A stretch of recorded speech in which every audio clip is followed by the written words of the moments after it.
Bihar board से जितने भी परीक्षार्थी वर्तमान में क्लास 9th में स्टडी कर रहे हैं, मतलब कि जिनको मैट्रिक बोर्ड एग्जाम 2027 में सम्मिलित होना है, आपका 9th का वार्षिक परीक्षा एनुअल एग्जाम 2026 में होगा और आपका फाइनल बोर्ड एग्जाम मैट्रिक का 2027 में होगा। तो आपका रजिस्ट्रेशन फॉर्म कल से मतलब 5 अगस्त से भरा रहा है। लास्ट डेट है 19 अगस्त तक आपको अपना रजिस्ट्रेशन फॉर्म भर लेना है अगर आप चाहते हैं कि आपको मैट्रिक बोर्ड एग्जाम 2027 में सम्मिलित होना है। तो अब ध्यान से चीजें समझिएगा। पूरा जो आपका रजिस्ट्रेशन फॉर्म आया यहाँ पे देख लीजिए। सबसे जरूरी होता है कहाँ पे क्या जानकारी भरना सही, क्योंकि इसमें अगर आप सही सभी चीज भर के जमा कर देंगे तो आगे जब आपका डमी रजिस्ट्रेशन कार्ड आएगा, रजिस्ट्रेशन कार्ड आएगा या कोई भी जानकारी, आपका एग्जाम फॉर्म जारी होगा, एडमिट कार्ड वगैरह, उसमें कोई भी त्रुटि नहीं रहेगा। तो मूल यही है। इसमें आपको अच्छा से सब्जेक्ट वगैरह का चयन करना होता है, क्योंकि इसमें जो आप सब्जेक्ट चयन कर लेंगे यही इसी के आधार पर आपको मैट्रिक बोर्ड एग्जाम 2027 में सम्मिलित होना होगा। तो क्यों ना हम इस रजिस्ट्रेशन फॉर्म को अच्छा से भरना सीख लें, ताकि आने वाले कोई भी डॉक्यूमेंट्स मेरा आए तो उसमें कुछ सुधार कराने की आवश्यकता ही नहीं पड़े। ठीक है, तो इसको ध्यान से भरिएगा, क्योंकि मैट्रिक बोर्ड एग्जाम 2027 का आपका पहला प्रूफ होगा जिसमें आप सब्जेक्ट से लेकर हर एक चीजें चयन करेंगे और ये आपके हाथ में जो चीजें भर देंगे उसी रूप में आपका डाटा आएगा। तो पूरा रजिस्ट्रेशन फॉर्म में एक एक जानकारी कहां पे क्या भरना है मैं वो सभी चीज इस वीडियो में सिखाऊंगा। उसके पहले मैं कुछ महत्वपूर्ण बात आपको बता दूं, तो मैं फिर से रिपीट कर दे रहा हूं कि जो विद्यार्थी वर्तमान में क्लास 9th में पढ़ रहे हैं, जिनका 9th का एनुअल एग्जाम 2026 में होगा और मैट्रिक बोर्ड एग्जाम 2027 में, तो आपका 9th में ही रजिस्ट्रेशन हो जाता है और इसकी शुरुआत हो चुका है कल से ही 19/8 तक। कैसे आप भरेंगे, तो रजिस्ट्रेशन फॉर्म या तो आगे मैं लिंक दे दूंगा, वहां से डाउनलोड कर लीजिए, या स्कूल वगैरह से जाकर प्राप्त करके, और इसमें सभी जानकारी जो मैं आगे बताने जा रहा हूं उस रूप में भर के वहां पे जमा कर दीजिएगा। वो लोग ऑनलाइन कर देंगे, मतलब इसको भर के आपको स्कूल वगैरह में जमा करना होगा। और ये वही विद्यार्थी भर सकते हैं जिनका क्लास 9th में वर्तमान में नामांकन है और जिनका 1 मार्च 2027 तक कम से कम 14 साल होना चाहिए, मतलब कि 1 मार्च 2013 के बाद आपका डेट ऑफ बर्थ नहीं होना चाहिए। ठीक है, ये अभी तक आपको डेट नहीं काउंट कर लेना है कि अभी मेरा एज हुआ कि नहीं। 1 मार्च 2027 तक आपका 14 वर्ष होना चाहिए। यहाँ पे देख लीजिए फी वगैरह, तो यहाँ पे फी भी बताया गया है कि जो विद्यार्थी नियमित कोटि के हैं, मतलब कि रेगुलर से फॉर्म भरेंगे, तो उनका 350 रुपया रजिस्ट्रेशन शुल्क रखा गया है, और जो विद्यार्थी स्वतंत्र कोटि के मतलब प्राइवेट से भरेंगे तो उनको 480 रुपया आपको शुल्क वगैरह देना होगा। तो पूरा नोटिफिकेशन है। अब चलिए रजिस्ट्रेशन फॉर्म चाहे आप खुद से डाउनलोड करें या स्कूल वगैरह से प्राप्त करें, आपको कहाँ पे क्या जानकारी भरना है जिससे कि उसमें कोई भी त्रुटि नहीं बचे, आइए विस्तार से समझते हैं। तो यहाँ पे देखिए आप स्कूल वगैरह में जाएंगे तो इसी तरह आपको एक रजिस्ट्रेशन फॉर्म दिया जाएगा। देख लीजिए बताया जा रहा है मैट्रिक बोर्ड एग्जाम 2027 के लिए सत्र 2026 से 27 का है। अब आगे की तरफ इंस्ट्रक्शन है, ये वीडियो ध्यान से देख लीजिएगा। इसके बाद आप अगर फॉर्म भरेंगे तो कोई भी त्रुटि आपके फॉर्म में नहीं रहेगा। यहाँ पे देखिए बताया जा रहा है कि आवश्यक निर्देश। ठीक है, यहाँ पे पहला नंबर इंस्ट्रक्शन क्या कह रहा है कि आवेदन पत्र में छात्र छात्रा माता पिता के नाम, विषय, लिंग, वैवाहिक स्थिति तथा जाति, मतलब पूरा जो भी जानकारी है वो सभी चीज आपको सही भरना है। और आपको इस पे अपना एक रंगीन फोटोग्राफ करंट का लगाना है और हस्ताक्षर वगैरह यहाँ पे आपको करना है। ये सभी चीजें यहाँ पे स्पष्ट किया जा रहा है। ठीक है, तो आगे चलिए फॉर्म भरना ही हम लोग सीख लेते हैं, इंस्ट्रक्शन वहीं पे क्लियर हो जाएगा। छात्र छात्रा द्वारा अपने पत्र में जो आपका ईमेल आईडी और मोबाइल नंबर है वो अंकित किया जाना है, मतलब आपको अपना ईमेल आईडी मोबाइल नंबर भरना है, और एक मोबाइल नंबर का उपयोग करके आप एक ही फॉर्म भर सकते हैं। और उसके साथ साथ जो आवेदन संख्या में मतलब कुछ पार्ट है, जैसे 4 पर, 21 पर, 22 पर, 23 पर, तो मैंडेटरी नहीं है, मतलब वो अनिवार्य नहीं, आपकी इच्छा पे होगा तो भरिए या मत भरिए। तो ये सब इंस्ट्रक्शन है, पढ़ लीजिएगा। अब सीधे हम लोग फॉर्म भरना सीखते हैं। अब यहाँ पे देखिए बिहार विद्यालय परीक्षा समिति की तरफ से जारी किया गया है आपका रजिस्ट्रेशन फॉर्म है। यहाँ पे देखना है रजिस्ट्रेशन फॉर्म है एग्जाम 2027 के लिए, सीजन 2026 से 27। बताया जा रहा है कि जो भी आपको फॉर्म भरना है वो इंग्लिश के ब्लॉक लेटर में, मतलब कैपिटल लेटर में, बड़ा लेटर में आपको भरना है, और सभी वर्ड एक दूसरे से सेपरेट हो। मतलब अगर कोई भी शब्द आप लिख रहे हैं, अगर मान लीजिए वहां पे फुल हो जा रहा है तो एक बॉक्स छोड़ के आपको आगे की चीज भरना है, और जहां पे टिक करने की आवश्यकता है वहां पे सीधे चीजें टिक करेंगे। तो ये पूरा फॉर्म का अपडेट है। अब यहाँ पे एक एक चीज समझते चलिएगा ध्यान से। सबसे पहले आपको ये जब फॉर्म लेना है तो यहाँ पे आपको एक करंट का रंगीन फोटो चिपकाना है। ठीक है, यहाँ पे पासपोर्ट साइज का एक फोटो चिपका दीजिएगा, और यहाँ पे देखिए ध्यान से सिग्नेचर ऑफ स्टूडेंट है, इसमें आपको अपना सिग्नेचर करना है, और सिग्नेचर हमेशा अंग्रेजी में ही कीजिएगा, क्योंकि कई विद्यार्थी हिंदी में कर देते हैं और आगे उनका पता चलता है मैट्रिक इंटर सब में हिंदी में सिग्नेचर आ रहा है, फिर उनको लगता है कहां से आ गया, तो यहीं पे आप गलती करते हैं। तो सिग्नेचर आपके कोई भी बोले, लेकिन आपको ये गलती नहीं करना है, आपको यहाँ पे इंग्लिश में अपना नाम लिखना है, सिग्नेचर करना है। तो सबसे पहला यहीं पे गलती करते हैं विद्यार्थी। तो यहाँ पे आपको फोटो चिपकाना है और यहाँ पे आपको अपना सिग्नेचर कर देना है अंग्रेजी में। कैटेगरी, तो जिस कैटेगरी का आप परीक्षार्थी हैं, अगर रेगुलर से हैं तो रेगुलर वाले को टिक कीजिए, प्राइवेट से हैं तो प्राइवेट का। स्कूल कोड, तो स्कूल कोड आपका 5 अंक का होता है, जैसे 54,027, इसी तरह एग्जाम्पल के तौर पे इसी तरह आपका 5 अंक का होगा, तो वो यहाँ पे सही सही भरिएगा। या नहीं मालूम होगा तो स्कूल से आप पता कर सकते हैं, या जो आपका फर्स्ट टर्मिनल एग्जाम हुआ था उसमें भी आप स्कूल कोड वगैरह भरे थे। तो यहाँ पे आपको अपना कैटेगरी रेगुलर या प्राइवेट चयन करना है और स्कूल कोड यहाँ पे भरना है। यहाँ पे स्कूल का नाम भरना है, आपका जो भी स्कूल का नाम होगा वो भरिएगा। और वही चीज बताया गया था कि सभी कैपिटल लेटर, जैसे मान लीजिए आपका नाम है यहाँ पे ए, तो यहाँ पे ए भरेंगे। आर अलग भरना है, अलग चीज है, तो यहाँ पे एक बॉक्स छोड़ देंगे, मतलब जहां पे भी हमारा शब्द खत्म हो रहा है वहां पे एक बॉक्स छोड़ के इसमें अपना पूरा स्कूल का नाम। अब यहाँ पे देखिए अपार आईडी आपसे पूछा जा रहा है, तो जो अपार कार्ड बन रहा था, अगर आपका बन गया है तो अपार आईडी भरिए, अगर नहीं बना है तो क्या करेंगे सर, तो इसको खाली छोड़ सकते हैं। यहाँ पे स्टार है, मतलब मैंडेटरी नहीं है, तो आपकी इच्छा पे, अगर आपका अपार आईडी कार्ड बना है तो अपार आईडी नंबर यहां पे भर दीजिएगा, नहीं बना है तो खाली छोड़ देना है। क्लियर समझते चलिएगा, एक एक चीज है।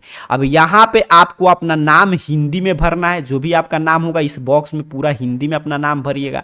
यहां पे आपका नाम अपना अंग्रेजी में भरना है, ठीक है। जैसे मान लीजिए आपका नाम है रामलाल, तो यहाँ पे रामलाल भर के, और अंत में जो भी कास्ट होगा तो बीच में एक बॉक्स आपको खाली छोड़ देना है, ठीक। तो यहाँ पे आपको नाम अपना हिंदी में, यहाँ पे इंग्लिश में। यहाँ पे आपको अपने माता जी का नाम हिंदी में भरना है इस बॉक्स में, यहाँ पे इंग्लिश में भरिएगा। यहाँ पे आपके पिताजी का नाम हिंदी में, यहाँ पे इंग्लिश में। तो ये सब कॉमन सा जानकारी आप आसानी से भर पाएंगे। अच्छा, यहाँ पे नीचे की तरफ हम लोग बढ़ें तो यहाँ पे आपको अपना डेट ऑफ बर्थ भरना है, ठीक है। कैसे भरना है, तो जैसे मान लीजिए आपका 01/2013 है, तो यहाँ पे 01 पहले डेट भरेंगे, फिर मंथ है आपका, अगर मान लीजिए एक ही तो 01, इसमें बॉक्स नहीं छोड़ना है, और 2013 है तो यहाँ पे 2013, जो भी होगा उसको डेट ऑफ बर्थ भरिएगा। अच्छा, यहाँ पे कह रहा है जो जानकारी आप पे लागू होता है उस पर टिक कीजिए। तो आप जेंडर, तो मेल होंगे तो मेल को टिक कीजिएगा, फीमेल होंगे तो फीमेल, ट्रांसजेंडर अपने हिसाब से अपना टिक कर लीजिएगा। नेशनलिटी सबका इंडियन रहेगा तो यहाँ पे इंडियन टिक कीजिएगा। कास्ट कैटेगरी जो भी आपका होगा, जनरल होगा तो जनरल में टिक कीजिए, ईबीसी, बीसी, एससी, एसटी जिसमें है उसको टिक कीजिएगा। और यहाँ पे हो गया कोई, मतलब कि यहाँ तक कोई दिक्कत नहीं। और 12 नंबर पे देखिए ये है विकलांग कोटि के, अगर आप परीक्षार्थी हैं तो यस करेंगे, अगर आप विकलांग कोटि के परीक्षार्थी नहीं है तो नो, ठीक है। तो ये जो है 12 नंबर ये विकलांग कोटि के जो परीक्षार्थी हैं उनके लिए है। और यहाँ पे देखिए धर्म है आपका, जो भी धर्म होगा, हिंदू, इस्लाम, सिख, जैन, बुद्धिज्म या कोई अदर, उसमें टिक कीजिएगा। एरिया, अगर आप ग्रामीण क्षेत्र से आते हैं तो आप रूरल पे टिक कीजिएगा, अगर शहरी क्षेत्र से आते हैं तो अर्बन पे टिक कीजिएगा। मैरिड, यहाँ पे मतलब कि आपका विवाहित स्थिति पूछा जा रहा है, तो इसमें अगर आप शादीशुदा हैं तो मैरिड पे टिक करेंगे, अन्यथा आपको अनमैरिड पे टिक कर देना है। यहाँ पे आपको जो बोला गया था मोबाइल नंबर सही से भरिएगा, इसमें वही मोबाइल नंबर दीजिएगा, आपका होगा या अपने घर का होगा, किसी का भी जो चालू रहता है, क्योंकि इसी पे आपका डमी रजिस्ट्रेशन कार्ड रजिस्ट्रेशन उसका भी सूचना दिया जाता है। तो इसमें सही से मोबाइल नंबर आपको भर देना है। अब यहाँ तक देखिए 16 नंबर तक ठीक है। अब यहाँ पे 17 नंबर पे फिर विद्यार्थी गलत करते हैं। अब यहाँ पे आपको क्या करना है, 17 नंबर पे ध्यान से देखिएगा, यहाँ पे लिखा जा रहा है कि आपको अपना आधार कार्ड नंबर भरना है, ठीक है। और यहाँ पे देखिए आपका सिग्नेचर है। अब विद्यार्थी गलती कहाँ पे करते हैं कि यहाँ पे आधार कार्ड नंबर भी भर देंगे और यहाँ पे सिग्नेचर भी कर देते हैं, तो यहीं से आपका फॉर्म रिजेक्ट होता है। तो आपको यहाँ पे सीधे आधार कार्ड नंबर भरना है और यहाँ पे 18 नंबर में सिग्नेचर नहीं करना है, ठीक है। एक क्लियर आपको समझना है। तो आपने क्लियर समझा कि 17 पे आपको आधार कार्ड भरना है और यहाँ पे 18 नंबर में कुछ नहीं करना है, इसको खाली छोड़ देना है, यहाँ पे सिग्नेचर नहीं करना है, चाहे कोई भी बोले। क्यों नहीं करना है सर, क्योंकि देखिए क्या बोल रहा है, ये है उनके लिए जो यहाँ पे आधार कार्ड नंबर नहीं भरेंगे। अगर मान लीजिए आपके पास आधार कार्ड नहीं है, अभी तक नहीं बना है, तो आप आधार कार्ड नंबर भरेंगे नहीं, तो आप यहाँ पे सिग्नेचर कर देंगे, तो आप घोषणा कर रहे हैं कि मेरे पास आधार कार्ड नहीं। यहाँ पे पढ़ भी लीजिएगा, यहाँ पे स्पष्ट रूप से लिखा गया है, देखिए कि आप इस पे सिग्नेचर करके घोषणा कर रहे हैं कि यहाँ पे यदि विद्यार्थी के द्वारा स्तंभ 17 में आधार नंबर अंकित नहीं किया गया है तो उनके द्वारा निम्नलिखित घोषणा किया जाएगा। कृपया नोट करें कि यह किसी भी तरह की गलत घोषणा के लिए विद्यार्थी के विरुद्ध कार्रवाई की जा सकेगी तथा आधार नंबर नहीं होने के संबंध में इस मिथ्या गलत घोषणा के कारण उनका अभ्यर्थित्व रद्द कर दिया जाएगा। और घोषणा क्या करना है कि मैं एतद द्वारा घोषणा करता हूं या करती हूं कि मैंने आधार नंबर आवंटित करने के लिए आवेदन नहीं किया है तथा मुझे आधार नंबर आवंटित नहीं हुआ है। मैं यह भी समझता हूं या समझती हूं कि मेरे द्वारा दिया गया इस मिथ्या या गलत घोषणा के आधार पे मेरा मतलब कि ये फॉर्म वगैरह रिजेक्ट हो जाएगा। तो कहने का मतलब क्या है कि जिनका आधार नंबर बना है वो सीधे आधार नंबर भर देंगे और यहाँ पे हस्ताक्षर नहीं करेंगे, और जिनका आधार नंबर नहीं बना है वो तो आधार नंबर भरेंगे नहीं, तो यहाँ पे घोषणा कर देंगे कि मैं झूठ नहीं बोल रहा हूं, सच में मेरा आधार कार्ड नंबर नहीं बना, ये आपने समझ लिया। तो मेक श्योर सबका आधार कार्ड होगा, तो आपको 17 नंबर में आधार कार्ड भर देना और 18 नंबर में खाली छोड़ देना है। और यहाँ पे पढ़ भी लीजिएगा, अगर दोनों काम आप करते हैं तो समझिए आप ये भी बता दिए कि आधार कार्ड भी बन गया और यहाँ पे घोषणा करके ये भी बता दिए कि नहीं भी बना है, तो फिर चीजें दिक्कत होगा। तो यहां तक आपने समझा। अब 19 नंबर में देखिए यहाँ पे आपसे क्या पूछा जा रहा है। तो 19 नंबर में कहा गया ईमेल आईडी भरिएगा, सही से ईमेल आईडी भर दीजिएगा जो आपके मोबाइल में होगा वो। यहाँ पे एड्रेस में अपना विलेज, पीएस मतलब आपका जो भी थाना होगा, पोस्ट ऑफिस, यहाँ पे जिला, ये सभी चीजें, और पिन कोड यहाँ पे भर देना है। यहाँ पे देखिए बैंक अकाउंट नंबर में फिर स्टार लगाया है, अपार आईडी के जैसा जैसे ऊपर था। तो इसका मतलब है कि मैंडेटरी है, मतलब कि ये मैंडेटरी नहीं है, अर्थात कि ऑप्शनल है, इच्छा पे, लेकिन भर दीजिएगा। आपके पास अकाउंट नंबर होगा तो बैंक अकाउंट नंबर आपके नाम से जो हो वहीं भरिएगा। यहाँ पे आईएफएससी कोड और जिस बैंक अकाउंट होगा वो आपको भर देना है। अच्छा, अब यहां पे 24 नंबर में ध्यान देंगे। 24 नंबर में आपसे कहा जा रहा है कि दो आपको कोई भी साइन भरिए जो आपके चेहरा पे हो, जो पहचान हो, मतलब ऐसा साइन भरना है जो कि मिटे नहीं, हमेशा के लिए परमानेंट साइन हो। जैसे मान लीजिए कहीं पे तिल है अगर चेहरा वगैरह पे, तो यहाँ पे 1 नंबर पे लिख देंगे अमूल ऑन द फेस या राइट साइड ऑफ फेस, जहां पे भी होगा वहां पे। अगर कहीं पे कट मार्क्स है राइट हैंड पे या चेहरा पे, तो cut marks on right hand, मतलब जहां पे होगा उस तरह। तो इस तरह के 2 साइन आपको भर देना है जो आप पे होगा, ठीक है, उसको देख के भर दीजिएगा। अब देखिए सबसे प्रमुख है सब्जेक्ट का चयन करना। तो MIL यहां पे है, तो MIL में आप क्या लेना चाहते हैं ये आपको भरना है, ठीक है। देखा रहा है कि टिक कीजिए, मतलब कि आप अपना हिंदी, उर्दू, जो भी आपका मातृभाषा रखना चाहते हैं, जो अगर हिंदी रखना है तो हिंदी को टिक कीजिएगा, उर्दू रखना है तो उर्दू, जो आपको टिक करना है टिक कर सकते हैं। SIL में आपको क्या लेना है, अगर संस्कृत लेना है तो संस्कृत के सामने टिक कीजिए, नॉन हिंदी लेना है तो नॉन हिंदी। तो ये ध्यान से अपना भाषा सब्जेक्ट 2 आपको चयन कर लेना है। और कंपल्सरी में तो ये math, science, social science, English, सबके लिए कंपल्सरी रहेगा ही, इसमें तो कोई चिंता की बात, इसमें सब में टिक कर देना है, कंपलसरी में कोई दिक्कत नहीं। बस इसी में भाषा विषय सबका अलग अलग होता है, तो उस हिसाब से चयन कीजिएगा। और ये है जो विद्यार्थी मान लीजिए देखने में जिनको दिक्कत है, दिव्यांग कोटि के परीक्षार्थी, तो उनके लिए भाषा होता है। और ऑप्शनल में अगर कोई सब्जेक्ट आपको रखना है तो इसमें से रख सकते हैं, अगर नहीं रखना है तो ये छोड़ दीजिएगा, ठीक है। मेन सब्जेक्ट यही है कि भाषा सब्जेक्ट आप अपना चयन कीजिए और कंपलसरी सब्जेक्ट, और बाकी आपकी इच्छा पे है, ऑप्शनल मन करे रखने का तो रखिए, नहीं तो खाली छोड़ सकते हैं, कोई इसकी जरूरत नहीं। और 26 नंबर में देखिए सबके लिए नहीं है, 26 नंबर में जो यहाँ पे कोर्स है, व्यवसायिक कोर्स की बात हो रहा है, तो ये आपके हर एक स्कूल कॉलेज, कुछ स्कूल कॉलेज को देखिए मान्यता मिला था नई शिक्षा नीति के अनुसार कि वो कुछ व्यवसायिक कोर्स भी पढ़ा सकते हैं। तो जहां पे मान्यता है तो आपके स्कूल के टीचर आपको खुद बोलेंगे कि ये चीज भरिए। अगर ना आपके स्कूल कॉलेज में व्यवसायिक कोर्स नहीं चलता होगा तो ये खाली छोड़ देना है, कुछ भी नहीं भरना है, आपको इसमें भरना ही नहीं, वो स्कूल के टीचर खुदे भर देंगे, ठीक है। ये आपके स्कूल में मतलब आपको पता होगा कि अगर व्यवसायिक कोर्स मिलता होगा तो भरिए, काफी स्कूल कॉलेज में मतलब नहीं मिलता है तो वहां पे चीजें छोड़ देना है। बस ये सभी जानकारी भर के, और यहाँ पे आपको अपना सिग्नेचर अपने गार्जियन से करा लेना है, ठीक है, अपने गार्जियन से। और यहाँ पे आपको अपना सिग्नेचर हिंदी में करना है, यहाँ पे देखिए, और यहाँ पे आपको इंग्लिश में करके जमा कर देना, यहाँ पे प्रिंसिपल के द्वारा सिग्नेचर किया जाएगा। तो यहाँ पे अपने गार्जियन से, यहाँ पे हिंदी में, यहाँ पे इंग्लिश में, बस पूरा फॉर्म कंप्लीट हो गया। बस यही फॉर्म है, हर एक जानकारी जैसे मैंने समझाया वैसे भर के जमा करेंगे तो कोई दिक्कत नहीं होगा। फिर से मैं रिवीजन करा दे रहा हूँ, यहाँ पे आपको अपना फोटो चिपकाना है, यहाँ पे जो सिग्नेचर है आपको हिंदी में कर देना है, यहाँ पे अपना कैटेगरी रेगुलर प्राइवेट जो होगा वो चयन कर लीजिए, यहाँ पे स्कूल का कोड, यहाँ पे स्कूल का नाम, अपार आईडी कार्ड होगा तो भरिए, नहीं होगा तो खाली छोड़ देना है। यहाँ पे आपको अपना नाम हिंदी में भरना है और यहाँ पे इंग्लिश में अपना नाम, और सभी चीजों हिंदी में तो कोई दिक्कत नहीं, लेकिन इंग्लिश में भरेंगे तो कैपिटल लेटर में, और बीच में जो भी यहाँ पे शब्द पूरा होगा एक मतलब कि बॉक्स खाली छोड़ देंगे।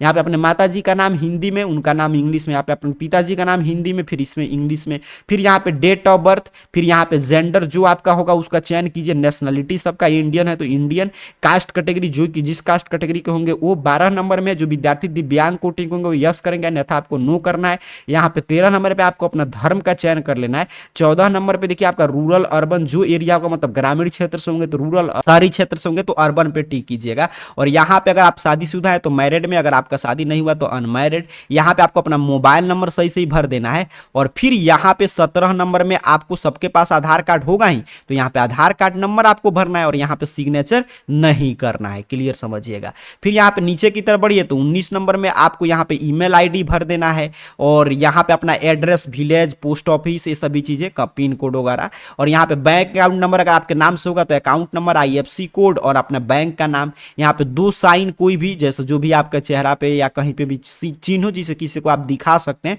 और उसके साथ साथ वो परमानेंट चीज हो, मिटने वाला नहीं हो। विषय का चयन सबसे पहले आपका जो भी भाषा विषय उसका चयन कीजिएगा, जो भी आपका होगा। होगा। और कंपलसरी सबके लिए math, science, social science, English रहेगा और ऑप्शनल आपकी इच्छा पे रहता है। और यहाँ पे जो कोर्स है ये हर एक स्कूल कॉलेज को नहीं मिला, जहाँ पे मिला होगा वहीं लोग भरेंगे।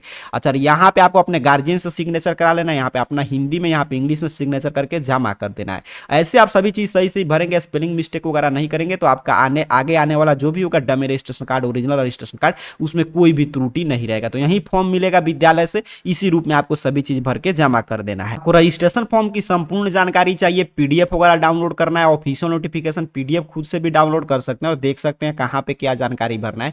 इसके लिए AR career point Google search box में सर्च कीजिए, आपके सामने सर्च रिजल्ट आएगा और इस तरह arcareerpoint.com वेबसाइट शो होगा। सिंपल सा आपको arcareerpoint.com वेबसाइट पे क्लिक करना है। जैसे ही आप क्लिक करेंगे आपके सामने arcareerpoint.com ऑफिशियल वेबसाइट इस रूप में ओपन हो जाएगा और यहाँ पे नीचे की तरफ बढ़िएगा तो BSCB अपडेट मिल जाएगा और यहाँ पे देखिए matric registration form 2026 for exam 2027 का यहाँ पे पोस्ट मिल जाएगा BSCB अपडेट में।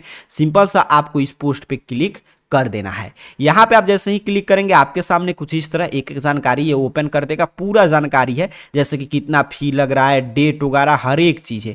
यहाँ पे नीचे की तरफ बढ़िए, रजिस्ट्रेशन फॉर्म का PDF डाउनलोड करना है तो यहाँ पे डाउनलोड बटन बना है। सिंपल सा आपको इस डाउनलोड बटन पे क्लिक जैसे ही करेंगे आपके सामने देखिए रजिस्ट्रेशन फॉर्म का PDF इस रूप में ओपन कर देगा, तो यहाँ से चीजें डाउनलोड कर सकते हैं। ऑफिशियल अपडेट डाउनलोड करना है तो उसके सामने बने हुए क्लिक हेयर पे क्लिक करके देख सकते हैं। फॉर्म कैसे भरना है तो सभी वीडियो वगैरह इसको देखकर सीख सकते हैं। तो बाकी जानकारी arcareerpoint.com वेबसाइट पे आके और जो BSCB अपडेट का पहला पोस्ट है यहाँ से सभी जानकारी पढ़ लीजिए। और कोई आपके मन में प्रश्न चल रहा है तो कमेंट बॉक्स में पूछ लीजिएगा। आप सभी को बहुत बहुत धन्यवाद।